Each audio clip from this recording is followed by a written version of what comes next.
Welcome to episode 21 of Everything Under the Sun with your host Pooja. This is going to be a new series, a series on the learnings from the Mahabharata. Mahabharata Revisited, a personal perspective. A disclaimer: my assumption is most of you know the basic story and characters in the epic, as I will be picking up stories at random. The Mahabharata is one of the greatest epics in human history. It is more than an epic. I believe it is the psychological profile of humanity. Every character in the show has a big presence and impact, and each character is justified in their actions and emotions based on their perspectives. I grew up like any other 90s kid in India, watching the Ramayana and Mahabharata as televised shows broadcasted every Sunday. At that point in life, it was a mere soap opera with graphics that fascinated the imagination of a child. Most of my life, I looked at it as a story, an entertainment, and trust me, it is full of that. It has all the twists and turns, romance, violence, injustice, family feud, revenge, the great war, and of course, the words of God Himself as the Bhagavad Gita, which is embedded into the Mahabharata. As I grew up and my spiritual curiosity and yearning developed, the Mahabharata was televised again on Indian media, this time with advanced graphics of the 2010s. The production team had involved thinkers and mythologists early on. The casting and dialogues were superbly done. This encouraged me to look at the Mahabharata beyond the surface level story of justice and injustice. I began looking at each incident in the story, trying to figure out how that relates to me as an individual and what I can learn from these characters. The story is so bizarre and challenges even today's social norms, and hence, when we look at it as a story, we feel whoever wrote it must have had a warped sense of reality. If you try to understand it with mere intellect, and as we humans do not have a great one, it will remain a bizarre story, always making us wonder why the characters acted the way they did. I do not claim to have understood it. It may take me lifetimes. But I believe I have been able to look at it in different perspective and have drawn parallels in my own life that helped me through some tough times. And I know will help me going forward in many tough times I'm yet to face. None of our culture or mythology was ever for entertainment. In each work of scripture, there is deep hidden wisdom on how to lead life and how to move towards the singular goal of realizing our highest potential. The perspectives I have drawn are not purely spiritual. These are practical ways of thinking that can be game changers, and the series will evolve as I evolve in life. The assumption and disclaimer before we proceed again is that as a listener, you are aware of the story and characters in the Mahabharata. I will try to reintroduce them, but may not spend too much time, as just talking about each and every character will take hours. Remember, these are not mere characters, these are human personalities that still exist in some way or form in us. These are psyches and the myriad human emotions that come along. And that is what is so fascinating about them. They are still relevant even after 3,000 years and will continue to be relevant until humans and societies exist. I would suggest to learn a bit about the outline of the story and key characters before you proceed. Another disclaimer: this is purely my personal take. So please listen, try to see if it resonates and fits. And if it does, that is awesome. If it does not, then let it go. No harm done. I do not intend to hurt anyone's religious beliefs or sentiments.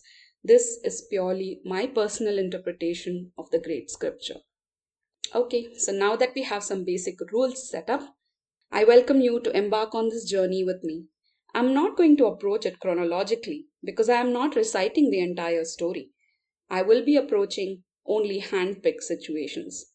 Let us start with the pivotal moment in the epic, the great injustice that shocks the world and lights the fire for the great war of Mahabharata. The insult of the Empress Draupadi in a king's court by her own extended family members. The helplessness of those who wanted to help her and her despair and disbelief that no one does anything to help her. In the end, She accepts her fate and surrenders completely to Lord Krishna, and he does save her dignity. Her husband's cousins plot against them and invite them for a game of dice. Her husband loses everything, and then they coax him in a twisted sense to bet his own brothers and his own wife on this game, and he loses them all. So Draupadi is dragged into this court by her hair, as she is now a slave to the cousin brothers. The eldest of them all, Duryodhana, commands her to sit naked on his thigh in front of the court. Imagine the betrayal and the shock. She is disgusted at her husband who bet her in a game, as if she was an object. Her own father in law, that is the husband's uncle, is the king in that court. Her extended relatives and all present in the court are powerful, intelligent, law abiding, and kind people, except the tricksters, of course. And yet, as per the rule of the land, they refuse to act and they do nothing to save her. Instead, they just stand and cry. They are bound by the rules or dharma and religion and refuse to break their own personal oath for the greater good. She debates with all of them. She uses her knowledge and intellect to argue in the court. She pleads and she cries, and in the end, she accepts her fate and surrenders to the Lord. She closes her eyes and folds her hands in prayer and lets the cousin pull her robes. Then the miracle happens, and the Lord saves her dignity. Her dignity is saved, but the rest of the court, the entire court, is disrobed. Lesson number one from this: only total acceptance of any situation and faith in a higher power can save us during times of great distress. Having expectations from family, friends, well wishers is fruitless, because even if they have good intentions, they may not always be able to help you. And this pandemic is one of those examples. Families are unable to attend funerals of loved ones, let alone weddings and births and other occasions. If your near one has COVID, you cannot even be in the same room. Forget holding hands to give them support. If we accept this and completely place our faith in the higher power, not in a disappointed way that life is cruel, but in a solace that if you do not put expectations on others, they cannot disappoint you, and that the higher power will always help in some way. The source of loving, caring energy is always flowing and protecting us. But here is the clause: we need to ask it. The principle of free will is also shown in this incident. Lord Krishna did not jump in and save Draupadi the minute this court started, because we all have free will. He only interfered when she totally surrendered to him. When she was done pleading for help with those present, when she was done arguing and intellectually fighting for her cause, when she could not see any other way out, and she cried out to the Lord. The learning from this is: do not wait till the last minute to involve the higher power in your plans and life. Develop a relation with it on a daily basis. Now, Draupadi should not be looked at as a helpless woman. Change your perception of her in this situation. She represents all humans. If we get into the argument that men have always oppressed women, the crux of this perspective is lost. Find Draupadi inside you, even if you are a man. Draupadi tried with her mind, intellect, emotions to save herself from the situation. She was not an ordinary woman. She was born from the fire. She was extremely beautiful, strong willed, with an impeccable character. She conducted herself with utmost grace. She respected her elders. She nurtured her relationships. She had 5 husbands who were great warriors, and she did penance to ensure she treated them all equally. She was an empress, not a queen of a small kingdom. When this incident took place, her husbands had declared ultimate power over all kingdoms, and they had been accepted as the emperor and the empress. This shows us that no matter how much material success, wealth, respect, security you have, no matter how pious and righteous you are, no matter if you have done everything right and followed your dharma to the T, negative and unexpected events can happen to any of us. So when you feel, why me? Why do bad things happen to good people? When I did everything right, where did I go wrong? It is not helpful. Surrendering to the higher power in any shape or form, or even the universe, is a formless power. whatever higher power you believe in. Deliverance is only through it. We all have found ourselves at some point in life, alone and battling something that seemed unfair, with no one able to help us. So, what is the learning from this all? Does it mean that all we work for is waste? You may think, why should I do anything? I will only sit and pray all day. Unfortunately, that doesn't help either, does it? We are travelers, and this journey on earth is for the evolution of our souls. And evolution does not happen when things are going to be comfortable. If all the apes were content walking on all fours, humans would not have developed. Necessity is the mother of invention. If there was no hardship in transporting things, man would not have created the wheel. Similarly, unless we are not shaken up, we do not seek our true destination. And hence, what is important is our perception of an incident and not the incident itself. Think about this for a while. Look at this incident with Draupadi, not as a woman being targeted. Look at it as your inner self, in the moment it realizes that only Lord is the true source and the true destination. Then draw parallels in your life. When did you feel like Draupadi in life? When you were facing challenges and no one seemed to help you, and when you finally stopped struggling and worrying and surrendered to the higher power, and miraculously you got the help you needed? Let me share a bit of my experience. I was living alone post my divorce and I felt sick with food poisoning. This led to nasty stomach ulcers. They were painful. I was really sick. No one could help me. My family could not travel. None of my friends were in the same town.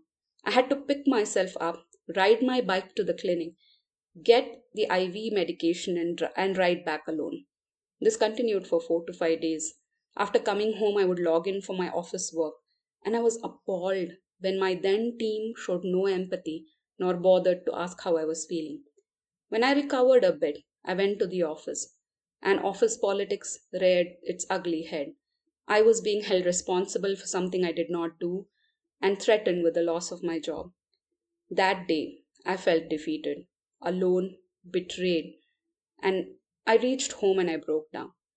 I was disappointed with my family, my friends, my colleagues, everyone, and even with life. I was already going through emotional turmoil with my divorce, and this all felt unwarranted. That weekend, I calmed myself and surrendered. I meditated, I listened to chants, I read a few books or articles, and then suddenly a switch went off inside me. I realized I was looking at it all wrong. I stopped blaming everyone and I changed my approach towards my work, retracting all emotion from the office politics. I realized then that the soul is truly on a journey of its own. And even with good intentions, people cannot always be there for you. I accepted the absence of people in my life, and in a few days I felt empowered. I found emotional freedom. It added to my independent nature, and the same people in office went on later to acknowledge my work. It was not easy. I had to remind myself of this perspective and hold on to it. It was not easy to forgive. And yes, I would get into the victim mode throughout the day, but I would pull my attention back to my newfound perspective. That lesson is still embedded in me. It does not mean my patterns of reaction changed overnight. It does not mean I have not experienced loss, betrayal, or any of those emotions post it, or that I have reached nirvana. But my wisdom has grown. My perspective has changed. I realized how I was taking everything personally. It did propel me towards my life quest to know more and more about spirituality and my personal dharma. As I share more with you, you will see how Draupadi managed to change her perspective towards this personal insult and change it into a universal cause, not waging war for personal vengeance, but for universal peace. We come to an end to this episode. Think over this and try and remember incidents in your life and what you think you learned. It is not about blaming others. It is about finding your role and your responsibility towards your own life. Next time, we will see the pain and agony of Draupadi right after this incident, the shame and helplessness she felt, and her conversation with Lord Krishna. She asks the same questions we do. Why me? And it is fascinating to hear what the Lord had to say. Until next time, take care. Signing off, your host Pooja.